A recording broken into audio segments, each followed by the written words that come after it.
బాలింతలకు పాలు చాలా ఎక్కువగా రావాలంటే రాగి ముద్దని తరచుగా తింటూ ఉండాలి. రాగి ముద్ద అయితే ఇలా అమ్మ నాకు చేసి ఇచ్చింది ఈరోజు. రాగి ముద్దలో చాలా ఐరన్ కంటెంట్ అనేది ఎక్కువగా ఉంటుంది. హెల్త్కి కూడా చాలా మంచిది.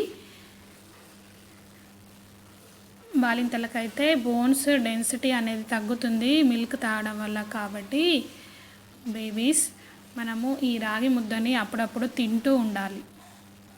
చాలా హెల్దీ. బాలింతలకు పాలు చాలా ఎక్కువగా రావాలంటే రాగి ముద్దని తరచుగా తింటూ ఉండాలి.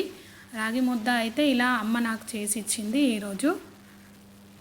రాగి ముద్దలో చాలా ఐరన్ కంటెంట్ అనేది ఎక్కువగా ఉంటుంది. హెల్త్కి కూడా చాలా మంచిది.